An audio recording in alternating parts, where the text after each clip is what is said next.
Hello friends, welcome back to our channel. Students, हमने last class में किया था एंशिएंट एजुकेशन सिस्टम जो हमारा है वो हमने पढ़ा था एंशिएंट इंडियन एजुकेशन सिस्टम, जिसमें हमने होम कवर कर लिया था। आज का जो टॉपिक है दैट इज़ गुरुकुल। ठीक है, तो आज हम गुरुकुल के को डिटेल में पढ़ेंगे। ये यहाँ के टीचिंग मेथड्स क्या होते थे, जैसे इनफॉर्मल होता था या फॉर्मल होता था, वो सारी चीज़ें हम आज की क्लास में डिस्कस करेंगे। तो गुरुकुल सिस्टम की तरफ जाते हैं, that is Gurukul education. Students, Gurukul का मतलब क्या होता है? What is the meaning of Gurukul? Gurukul दो वर्ड से मिलकर बना है, दैट इज़ गुरु एंड कुल। गुरु का मतलब क्या होता है? टीचर। और कुल का मतलब क्या होता है? Home. That means home of a teacher. तो गुरु का मतलब क्या होता है? टीचर। और कुल का मतलब क्या होता है? होम। राइट, तो home of a teacher. Gurukul एक संस्कृत वर्ड है। So gurukul education was a prominent ancient Indian education system where student lived with their gurus. तो ये कौन सा सिस्टम है, कौन सा एजुकेशन सिस्टम है? ऐसा एजुकेशन सिस्टम है जहाँ पर स्टूडेंट्स जो होते थे वो गुरु के साथ रहते थे, मतलब टीचर के साथ उनके रेसिडेंशियल सेटिंग में रहते थे टू अचीव होलिस्टिक एजुकेशन। तो गुरुकुल की जब हम बात करते हैं तो जो स्टूडेंट्स होते थे वो कहाँ रहते थे? टीचर के साथ उनके रेसिडेंशियल सेटिंग्स में रहते थे। और क्या नॉलेज गेन करते थे? होलिस्टिक एजुकेशन उनको मिलती थी। होलिस्टिक का मतलब क्या? ओवरऑल एजुकेशन की बात करते हैं। सिर्फ उनको एकेडमिक्स ही नहीं, फिजिकल फिटनेस मतलब योगा प्रैक्टिस करवाया जाता था। मॉरल ट्रेनिंग की बात करते हैं या फिर स्पिरिचुअल ग्रोथ करवाई जाती थी, मतलब मेडिटेशन। तो हम क्या देख रहे हैं, जो गुरुकुल सिस्टम था ना कि वो सिर्फ एकेडमिक्स पे ध्यान देता था, वो कहता था कि हम overall well being of a person हम डेवलप करते हैं ताकि वो सोसाइटी के लिए एक बेटर सिटीजन बन पाए। तो क्या क्या उनको पढ़ाया जाता था? एकेडमिक्स भी पढ़ाई जाती थी, फिजिकल फिटनेस पे भी ध्यान दिया जाता था, मॉरल ट्रेनिंग भी दी जाती थी, एंड स्पिरिचुअली उनको ग्रो किया जाता था। The main aspects of gurukul education in India ancient Indian are, देखते हैं उनके एस्पेक्ट्स कौन कौन से हैं। तो पहला जो है that is structure and organisation. जब हम स्ट्रक्चर एंड ऑर्गेनाइजेशन की बात करते हैं तो स्टूडेंट्स, आप ये एक पिक्चर देख पा रहे होंगे जहाँ पर ये सेज या फिर गुरु ऊपर बैठे हुए हैं। ये सारे कौन है? शिष्य है, डिसाइपल्स है। ठीक है, ये इनको ओरली क्या दे रहे हैं? एजुकेशन दे रहे हैं, ओरली नॉलेज पास कर रहे हैं। तो इसी को ही हम क्या कहते हैं? गुरु शिष्य परंपरा। क्या कहते हैं बच्चों? गुरु शिष्य परंपरा। गुरु शिष्य परंपरा क्या होती है कि गुरु और शिष्य आपस में क्या कर रहे हैं? नॉलेज को एक्सचेंज कर रहे हैं। आओ पढ़ते हैं इसके बारे में। Gurukuls operated on the principle of गुरु शिष्य परंपरा। तो जो गुरुकुल्स होते थे वो किस प्रिंसिपल पे काम करते हैं? गुरु शिष्य के प्रिंसिपल पे, गुरु शिष्य परंपरा। अ sacred teacher student relationship, student and teacher का एक गहरा रिश्ता हुआ करता था। The Guru was not only a teacher but a mentor, spiritual guide who imparted knowledge, wisdom and values through personal interaction and example। तो जो गुरु होते थे सिर्फ वो टीचर ही नहीं होते थे, सिर्फ एकेडमिक्स ही तो नहीं पढ़ा रहे ना, वो ओवरऑल डेवलप करे। दैट मीन्स वो मेंटर का भी काम करते थे और वो स्पिरिचुअली गाइड भी करते थे। क्या प्रोवाइड करते थे? Knowledge, wisdom and values personal interaction के थ्रू, और एग्जाम्पल्स दे दे के उनको समझाया जाता था। ठीक है, आगे की ओर बढ़े। Next is residential settings. तो अभी हमने पहला जो पॉइंट पढ़ा था दैट वाज गुरु शिष्य परंपरा। सेकंड क्या है? Residential settings. जो स्टूडेंट्स होते थे, स्टूडेंट्स को क्या कहा जाता था? शिष्यस। Lived in ashrams. आश्रम्स किसे कहते थे? जो रेसिडेंशियल क्वार्टर्स होते थे उसे ही क्या कहा जाता है? आश्रम्स कहा जाता था। Of Guru along with the disciples. तो जो शिष्य होते थे वो अपने गुरु के साथ और भी जो डिसाइपल्स होते थे उनके साथ उनके रेसिडेंशियल में रहते थे।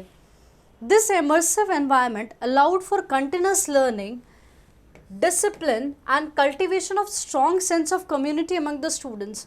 तो जब एक रेसिडेंशियल सेटिंग्स में वो लोग रहते थे तो उनके अंदर क्या हो गया? एक कंटिन्यूस लर्निंग वाला सिस्टम जनरेट हो गया, क्योंकि शिष्य भी वहीं रह रहे और भी डिसाइपल्स वहाँ रह रहे और गुरु भी वहाँ रह रहे, तो डीप लर्निंग हो सक रही थी। फिर डिसिप्लिन डेवलप होता था और आपस में एक कम्युनिटी जैसा फील होने लग गया था। फिर नेक्स्ट पॉइंट क्या है? Curriculum. The curriculum in gurukuls was comprehensive and varied, focusing on both spiritual and secular subjects। तो करिकुलम की बात करते हैं तो करिकुलम का मतलब क्या होता है कि वहाँ पर क्या पढ़ाई होती थी, क्या पढ़ाया जाता था एक्चुअली। तो वहाँ पे स्पिरिचुअल और सेक्युलर दोनों की पढ़ाई होती थी। अब देखते हैं क्या क्या पढ़ाया जाता है, डिटेल में आते हैं। तो number 1 is Vedas and scriptures. तो क्या पढ़ाया जाता था? वेदास एंड स्क्रिप्चर्स पढ़ाई जाती थी। Students studied Vedic text, Rigveda, Samaveda, Yajurveda and Atharvaveda and scriptures, Upanishads, Puranas to gain knowledge of spiritual and philosophical concepts. तो उनको सबसे पहले क्या पढ़ाया जाता था? वेदास की नॉलेज दी जाती थी और स्क्रिप्चर्स की नॉलेज दी जाती थी। वेदास की जब हम बात करते हैं तो हमारे पास डिफरेंट वैदिक टेक्स्ट हैं, जैसे कि ऋग्वेद, सामवेद, यजुर्वेद एंड अथर्ववेद होते थे हैं। और स्क्रिप्चर्स की जब हम बात करते हैं हमारे पास उपनिषद से, पुराणास है। ये किस चीज़ की बातें करते हैं? स्पिरिचुअल एंड फिलोसफिकल कॉन्सेप्ट्स की बातें करते हैं, ठीक है। और क्या पढ़ाई होती थी? फिलोसफी के रिलेटेड एंड लॉजिक्स के रिलेटेड पढ़ाई होती थी। They developed into philosophical schools, मतलब दर्शनाज, डिफरेंट स्कूल्स ऑफ थॉट्स हमने पढ़े थे ना, सच एज न्याय, Vaisheshika, Sankhya, yoga, Mimamsa and Vedanta, exploring theories of existence. तो वो लोग फिलॉसफी पढ़ते थे जहाँ पर वो सवालों के आंसर्स ढूंढते थे, थियोरी ऑफ एग्जिस्टेंस के आंसर्स को एक्सप्लोर करते थे, कॉन्शियसनेस के बारे पढ़ते थे, ethics and nature of reality. Next क्या है? Grammar and language. तो अभी तक हमने देखा कि वो वैदिक की पढ़ाई करते थे, फिर फिलॉसफी भी होती थी, फिर ग्रामर भी पढ़ते थे। Grammar and language, mastery of Sanskrit grammar जिसे व्याकरण कहते हैं, and literature, kavya was emphasise to understand and interpret ancient text accurately. जो एंशिएंट टेक्स्ट होते थे उनको अच्छे से समझना, एक्यूरेटली समझना और अच्छे से इंटरप्रेट करने के लिए ग्रामर की और लैंग्वेज की ज़रूरत होती थी। इसीलिए संस्कृत ग्रामर पे ज़्यादा फोकस किया जाता था जिसे व्याकरण कहते हैं, और लिटरेचर्स भी पढ़ाए जाते थे, लैंग्वेजेस भी पढ़ाई जाती थी संस्कृत लैंग्वेज, ताकि वो ईजिली वो कॉन्टेक्स्ट को आसानी से समझ सके। फिर आता है astronomy and mathematics. Gurukuls taught advance subjects like astronomy जिसे ज्योतिषा कहते हैं, and mathematics contributing to significant advancement such as concept of zero and decimal number system। तो हम क्या देख रहे हैं कि गुरुकुल्स में पढ़ाई किस किस तरह की होती थी। हमने क्या देखा? वेदास की पढ़ाई हो रही थी, फिलॉसफी की पढ़ाई हो रही थी, फिर हमने देखा कि डिफरेंट लैंग्वेजेस और ग्रामर पढ़ाए जा रहे थे, फिर एस्ट्रोनॉमी और मैथमेटिक्स को बढ़ावा दिया जा रहा था। अगर एस्ट्रोनॉमी और मैथमेटिक्स की बात करते हैं तो एस्ट्रोनॉमी को हम क्या कहते हैं? ज्योतिष कहते हैं। और मैथमेटिक्स में भी हम बहुत सारे एडवांसमेंट देखेंगे, जैसे कि ज़ीरो सिस्टम डेवलप हुआ था, डेसिमल सिस्टम आया था, ठीक है। अब आगे की तरफ चलते हैं। अब हम देखते हैं टीचिंग मेथड्स क्या है। टीचिंग मेथड्स उस समय के क्या होते थे? ओरल ट्रेडिशंस फॉलो किया जाता था। देखो बच्चों, जब क्वेश्चन आएगा ना तो this part is very important. आपको जब क्वेश्चन पूछा जाएगा तो आपका मेन फोकस आंसर में क्या होना चाहिए? टीचिंग मेथड्स में होना चाहिए कि किस तरह के टीचिंग मेथड्स को फॉलो किया जाता था गुरुकुल सिस्टम में। Number 1 is oral traditions. Education in gurukuls was primarily oral with students memorising and reciting text. तो जो एजुकेशन उस समय करवाई जाती थी, कैसे दी जाती थी? ओरली दी जाती थी। उनको याद करवाए जाते थे, जो भी टेक्स्ट होते थे उनको रिसाइट और याद करवाए जाते थे अंडर द गाइडेंस ऑफ गुरु। तो गुरु हमेशा उनके साथ रहते थे, उनको गाइड करते थे ताकि वो उसे याद कर सके, रिसाइट कर सके। This method ensured accurate transmission of knowledge and facilitated deep comprehension through repeated chanting and discussion. तो हम देख पा रहे हैं कि जो ट्रांसमिशन ऑफ नॉलेज हो रही थी वो क्या एकदम एक्यूरेट हो रही थी, क्योंकि गुरु भी वही है, शिष्य भी वही है, जो प्रॉब्लम्स होती थी वो आपस में डिस्कस कर लेते थे। तो एक्यूरेटली क्या हो रही है? ट्रांसमिशन ऑफ नॉलेज हो रही है और डीप लर्निंग हो पा रही थी, क्योंकि वो रिपीटेड क्या हो रहे थे? चैंट कर रहे थे और डिस्कशंस रेगुलरली होता था, ठीक है। नेक्स्ट पॉइंट अगर हम देखते हैं, sorry, next point is dialogues and debates. Students engaged in lively debates, Shastrartha and discussions संभाषा with their peers and gurus. तो स्टूडेंट क्या होते थे वहाँ पर, जो स्टूडेंट्स हैं वो डिबेट्स एंड डिस्कशंस करते थे. कोई भी कॉम्प्लेक्स टॉपिक्स जो होती थी रिलेटेड टू फिलॉसफी या टेक्स्ट के रिगार्डिंग, तो वो लोग क्या करते थे, डिस्कशंस करते थे. डिस्कशंस करने से क्या होता है, क्रिटिकल थिंकिंग डेवलप होती है, तो आप चीज़ों को, कॉम्प्लेक्स टॉपिक्स को बहुत अच्छे से समझ पाते हो. Students engaged in lively debates and discussions with their peers and guru, encouraging what, critical thinking, logical reasoning develop होती है, and exploration of diverse view points on philosophical and ethical issues. और इससे क्या होता है, आपके जो डिफरेंट व्यू पॉइंट्स भी निकल के आते हैं when you discuss on some text. ठीक है, तो टीचिंग मेथड क्या हो रहे थे, ओरल ट्रेडिशन फॉलो किया जा रहा था, डायलॉग्स एंड डिबेट्स होते थे. फिर क्या, प्रैक्टिकल एप्लीकेशन की बात करता है ये, प्रैक्टिकल एप्लीकेशन की. जो वो नॉलेज थियोरेटिकली लेते थे उसको वो प्रैक्टिकली भी यूज़ करते थे. Learning was not limited to theoretical knowledge. Learning सिर्फ थियोरी ही नहीं होती थी, but also included practical application such as rituals, ceremonies, meditation and yoga practices. तो मतलब प्रैक्टिकल एप्लीकेशन में किस तरह लेकर आते थे, वो खुद से यज्ञ वगैरह करते थे, रिचुअल प्रैक्टिसेस करते थे, जो सेरेमनीज होती थी उसे ऑर्गेनाइज करते थे, मेडिटेशन उसे उनको सिखाया जाता था, ध्यान लगा, वो खुद ध्यान लगाते थे, योगा प्रैक्टिसेस करवाई जाती थी गुरुकुल्स में. These activities aim to integrate spiritual growth with intellectual development and physical wellbeing. तो हम क्या देख रहे हैं, स्पिरिचुअली भी वो ग्रो होते थे, इंटेलेक्चुअली भी वो डेवलप होते थे, फिजिकली भी वो बेटर होते थे. तो होलिस्टिक अप्रोच कह सकते हैं. ये क्या, होलिस्टिक वेलबींग की बात करता है, ओवरऑल डेवलपमेंट ऑफ द शिष्य, जहाँ पर उनके माइंड, बॉडी, स्पिरिट सब तरह से उनको डेवलप किया जाता था. नेक्स्ट पॉइंट में हम आते हैं, we have social and spiritual development. Number 1 is character building. Gurukul focused on the holistic development of the students. किस पे डेवलप, कौन सा development, holistic, overall development of the student की हम बात कर रहे हैं.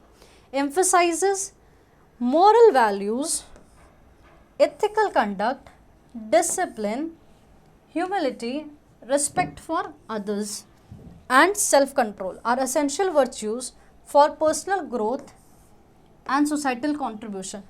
तो हम जो पढ़ रहे हैं ओवरऑल डेवलपमेंट की जो बात कर रहे हैं उसमें क्या क्या आ जाता है, मॉरल वैल्यूज़ आ जाती हैं, ethical conducts, discipline, humility, respect for others और सेल्फ कंट्रोल. ये सारी की सारी चीज़ें क्या है, ये सारी की सारी इंपॉर्टेंट चीज़ें हैं for the personal growth and society को कंट्रीब्यूट करने के लिए. आई होप चीज़ें आपको समझ में आ रही होंगी कि गुरुकुल सिस्टम में क्या हुआ करता था. ठीक है, आगे चलते हैं. Spiritual guidance. Alongside academic studies, students received spiritual guidance from the guru participating in religious rituals. तो academics तो उनको मिलता ही था, बट उसके साथ साथ उनको spiritually भी गाइड किया जाता था.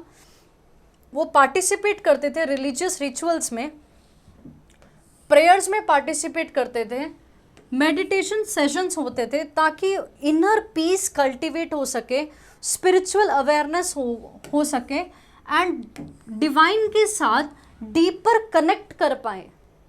आई होप समझ में आ रहा होगा. तो हम क्या देख रहे हैं, वो स्पिरिचुअली भी उनको गाइड करते थे. कैसे, ताकि उनके अंदर क्या हो, इनर पीस क्रिएट हो जाए, वो स्पिरिचुअली अवेयर हो जाए और एक डिवाइन के साथ एक बहुत गहरा कनेक्शन डेवलप हो पाए. ये कैसे हो सकता है, मेडिटेशन के थ्रू. उनको सेरेमोनियल प्रैक्टिसेस करवाई जाती थी, रिचुअल्स करवाए जाते थे, प्रेयर्स करवाई जाती थी, ये सारी चीज़ें डेवलप करने के लिए. नेक्स्ट पार्ट जो हम पढ़ेंगे that is admission and governance. कि गुरुकुल में एडमिशन किस तरह हुआ करता था, क्या प्रोसीजर फॉलो होते थे. Number 1 is admission process.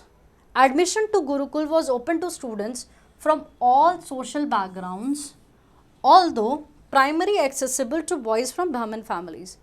Open तो सबके लिए था, लेकिन जो प्राइमरी एक्सेस किसको था, जो लड़के ब्राह्मण फैमिलीज थे उसको था। तो this is the most important line here कि ओपन तो सबके लिए था, बट जो प्राइम फोकस था, प्राइम फोकस किसके लिए था, लड़कों के लिए था जो ब्राह्मण फैमिली से थे। और एडमिशन ऑफन इन्वॉल्व और सेरेमोनियल इनिशिएशन, एक सेरेमनी होती थी। जैसे हम अपने स्कूल्स या कॉलेजेस में एडमिशन लेने जाते हैं तो हमारा एक एडमिशन प्रोसेस होता है ना, एक फॉर्म भरते हैं, फिर हमें एक रिसीट मिलती है, तो फॉर्मली हमें पता चल जाता है कि हाँ अब हमारी एडमिशन हो चुकी है। तो उस समय में एडमिशन किस तरह होती थी, एक सेरेमनी होती थी जिसको कहते हैं उपन्यान, marking the students formal entry into the education journey.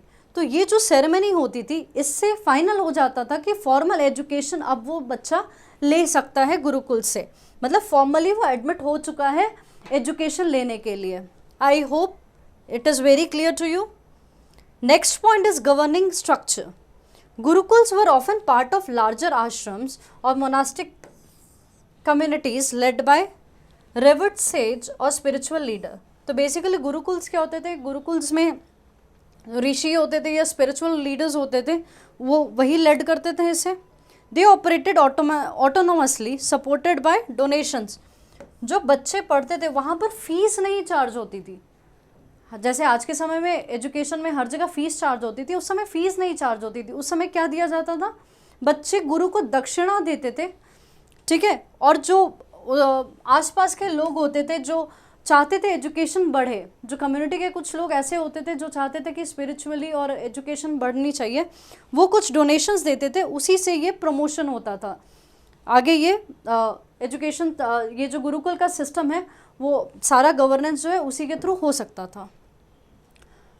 They operated autonomously, supported by donations, Guru Dakshina from student families or patrons who recognize the value of education in promoting societal well-being and spiritual advancement। तो जिन लोगों को लगता था कि spiritually grow होना चाहिए और society का वेलबींग के लिए जो सोचते थे, वो लोग जो डोनेशन देते थे, ये सब यूज़ करके गुरुकुल जो है वो चलते थे, ठीक है। नेक्स्ट पहुँचते हैं लीगेसी एंड इन्फ्लुएंस की तरफ। Intellectual legacy. Gurukul education laid the foundation for India's intellectual heritage. Intellectual heritage की बात करें तो हमारे पास जो नॉलेज है, जो इतनी सारे नॉलेज ट्रेडिशंस इतने सालों से जो डेवलप हुए हैं, उसका जो बेस है वो फाउंडेशन किसने लेड किया है, गुरुकुल एजुकेशन ने। इन्फ्लुएंसिंग द डेवलपमेंट ऑफ, ये इसने और क्या किया, डेवलपमेंट ऑफ फिलोसफिकल सिस्टम। जो फिलोसफी हम ये पढ़ के आ रहे हैं वो डेवलपमेंट कहाँ से, यहीं से शुरू हुआ। साइंटिफिक नॉलेज यहाँ से आई, लिटरेचर का डेवलपमेंट हम देखेंगे, and cultural expression that continue to resonate in modern Indian history. वो आज भी ये सारी चीज़ें काम आती है, ठीक है। Educational philosophy, the principles of holistic education. Principle of holistic मतलब ओवरऑल एजुकेशन। पर्सनलाइज्ड मेंटरशिप, क्योंकि गुरु शिष्य की जब हम बात करते हैं तो वो हर एक को मेंटर करते थे, ठीक है, इसीलिए पर्सनलाइज मेंटरशिप की बात होती है। मोरालिटी भी होती थी, मॉरल डेवलपमेंट भी किया जाता था, और एक्सपीरियंशियल लर्निंग होती थी, एक्सपीरियंस कर करके सीखते थे। जैसे वो रिचुअल्स हो गए, प्रेयर्स हो गए, मेडिटेशन, योगा, वो खुद करके सीखते थे। Have inspired contemporary educational reforms.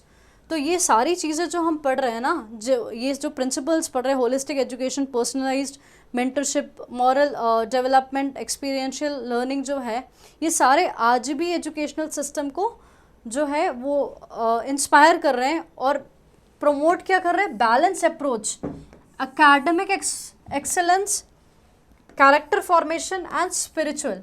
तो किस चीज़ का बैलेंस, एकेडमिक हो गया, कैरेक्टर हो गया और स्पिरिचुअल वेलबींग, ये तीनों को बैलेंस करने का तरीका बताता है ये, ठीक है। आई होप गुरुकुल सिस्टम आपको बच्चों समझ में आएगा कि गुरुकुल जो वर्ड है एक संस्कृत वर्ड है। गुरु मतलब जो टीचर है उनको कहा जाता है, कुल मतलब घर, मतलब होम। तो जो गुरु का घर होता था वहाँ जाके शिष्य क्या करते थे, नॉलेज लेते थे, ओरली ट्रांसफ़र की जाती थी knowledge, different types of knowledge वो गेन करते थे। जैसे कि वैदिक टेक्स्ट पढ़ते थे, मैथमेटिक्स, एस्ट्रोनॉमी हो गई, फिर आपने उपनिषद्स वगैरह देखे, तो लैंग्वेजेस देखी, ये सारी चीज़ें की पढ़ाई होती थी, ठीक है। फिर हमने देखा कि जो फॉर्मल एंट्री का तरीका था उसको एक वर्ड कहते हैं, उपनयन कहते हैं, ठीक है। ये फॉर्मल सेरेमनी होती थी जिससे पता चलता था कि अब वो फॉर्मली एंटर कर चुके हैं एजुकेशन लेने के लिए गुरुकुल में, ठीक है।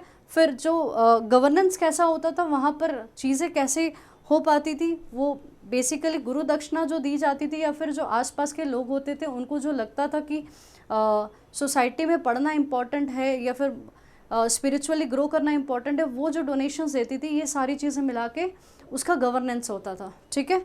So that was all about Gurukul. और आज अब हम कंक्लूजन देख लेते हैं इसकी, विच इज़ वेरी इंपॉर्टेंट। इसका conclusion part is very important. हम पूरा समराइज कर लेंगे इसको, देखो कंक्लूजन में। Gurukul education in ancient India exemplified, जो गुरुकुल एजुकेशन थी जो पुराने ज़माने की, वो क्या एग्जाम्प्लीफाई कर रही है? Holistic approach to learning that integrate, क्या इंटीग्रेट कर रही है? Spiritual, moral and intellectual development within residential setting under the guidance of the revered guru। तो हम क्या देख रहे हैं? ये होलिस्टिक अप्रोच की बात कर रहे हैं जिसमें स्पिरिचुअल, मॉरल और इंटेलेक्चुअल डेवलपमेंट इंटीग्रेट कर रहे हैं, कहाँ पर? सेटिंग्स ऑफ द गुरु पे। This educational system fostered a deep understanding of, ये जो एजुकेशनल सिस्टम था यहाँ पर पढ़ाई किस चीज़ की होती थी? डीप अंडरस्टैंडिंग किसकी होती थी? वैदिक टेक्स्ट के बारे में होती थी। ये चैंट करवाया जाता था, उनको याद करवाया जाता था। फिलोसफिकल इंक्वायरीज की पढ़ाई होती थी। प्रैक्टिकल स्किल्स सिखाए जाते थे through oral traditions. Dialogues and experiential learning होती थी, ठीक है। Gurukuls not only preserved and transmitted India's rich culture and intellectual heritage, उन्होंने सिर्फ ट्रांसमिट ही नहीं किया but instilled discipline, humility and ethical conduct among students. तो इन्होंने क्या किया? सिर्फ कल्चर को आगे पास किया, इन्होंने ऐसा नहीं किया। सिर्फ इन्होंने क्या किया? डिसिप्लिन क्रिएट करी, ह्यूमिलिटी, एथिकल कंडक्ट क्रिएट किया स्टूडेंट्स के अंदर। प्रिपेयरिंग क्या? सिर्फ उनको स्कॉलरली अच्छा बनाना, सिर्फ यही इनको मोटो नहीं था। उनका था कि ये जो स्पिरिचुअल की तरफ जाना, इनकी जो लाइफ है वो बेहतरीन एक अच्छा इंसान बन पाए, ओवरऑल डेवलप हो पाए, उनको ये सिखाया गया है, ठीक है। but also for a life of spiritual fulfillment and societal contribution. The legacy of the Gurukul education continues to influence contemporary educational philosophies. जो legacy है गुरुकुल सिस्टम की, वो आज भी क्या है? इन्फ्लुएंस करती है contemporary educational philosophies. emphasizes क्या? The importance of personalized mentorship, holistic development and integration of knowledge with the moral and spiritual growth. ये emphasize क्या करती है? इम्पॉर्टेंस ऑफ पर्सनलाइज्ड मेंटरशिप, कि मेंटरशिप जो पर्सनलाइज्ड मेंटरशिप है ये बहुत इम्पॉर्टेंट चीज़ है। होलिस्टिक डेवलपमेंट होना बहुत ज़रूरी है and integration of knowledge with moral and spiritual growth. And जो भी नॉलेज है उसको इंटीग्रेट करो किसके साथ? मोरालिटी के साथ और स्पिरिचुअल के साथ। आई होप ये सारी चीज़ें स्टूडेंट्स आपको समझ में आई होगी कि गुरुकुल सिस्टम क्या है। ये जो हम पढ़ते हैं ना कंक्लूजन में, ये क्या होता है? जो कहानी हम ऑलरेडी पढ़ के आ चुके होते हैं उसी को पूरा कंक्लूड करके एक सार आपको निकाल के ये दे देता है। That is what was all about today. I think आपको लेक्चर समझ में आया होगा, ठीक है। मिलते हैं पाठशाला, अगले लेक्चर में हम कंप्लीट करेंगे, ठीक है। Okay, thank you so much students.